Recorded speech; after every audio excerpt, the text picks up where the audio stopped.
ये एक हमला नहीं है, हमारे लोगों को समझना पड़ेगा।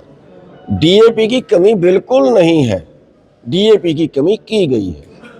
ये थोड़ी है कि पहले फैक्ट्रियां ज़्यादा थी, फैक्ट्रियां बंद हो गई है, और ये तो 4 साल पहले, 5 साल पहले, 8 साल पहले से लगातार कमी चली आ रही है। यूरिया के टाइम में यूरिया नहीं है, डीएपी के टाइम में डीएपी नहीं है। इसके पीछे 2 षड्यंत्र हैं। एक षड्यंत्र ये है कि इसको शॉर्टेज कर दें। जब किसी चीज़ की शॉर्टेज आती है तो उसका रेट महंगा होता है। और दूसरा, जितना ज़्यादा हमें किसानों को तंग करेंगे उतना दुखी किसान कहेगा बाढ़ में जाए खेती, छोड़ दो कुछ और कर लो, और उतना वो खेती से मुंह मोड़ेगा।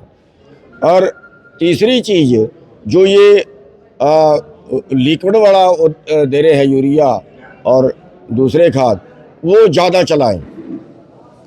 चलाएं, यानी कि किस तरह से कंपनियों को, फैक्ट्रियों को ज़्यादा मुनाफा हो सकता है एक, और किस तरह किसान से खेती छुड़ाई जा सकती है दो। इन दोनों चीज़ों पे सरकार विभिन्न जगह पे काम कर रही है। देखिए, पराली के मामले, पहली बात तो ये है कि इस बार बहुत कम पराली जलाई गई है, और वहाँ जली है जहाँ मजबूरी है।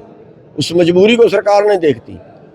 वैसे तो अगर हमें उस पराली के पैसे मिलेंगे तो हम अपने पैसे क्यों जलाएंगे, लेकिन जहाँ मजबूरी होगी, जहाँ उसके कोई बंडल बनाने वाला नहीं है, जहाँ उसकी खपत नहीं है, जहाँ उसका किसान को उसके में आलू लगाने, उसमें सब्जी बीजने, उसमें कोई ऐसी फसल बीजनी जरूरी है, किसान के पास संसाधन नहीं है, तो वहाँ वो जलाता है उसको।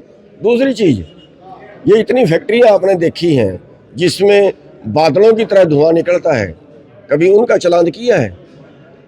ये किसान का ही चालान होता है, किसान पे ही कोहड़ा चलता है सारा।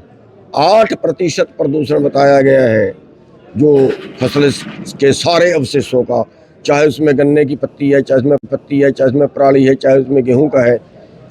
और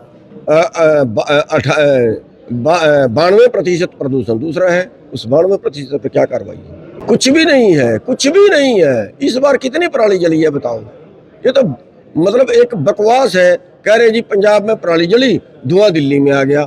पछुआ हवा चलती है, पूर्व से हवा चलती है, ना पंजाब पूर्व में है ना पंजाब पश्चिम में है, दिल्ली में धुआं कैसे आ गया? और अगर दिल्ली में आ गया तो पंजाब तो मर गया होता अब तक का, वहां तो ज्यादा ही होगा।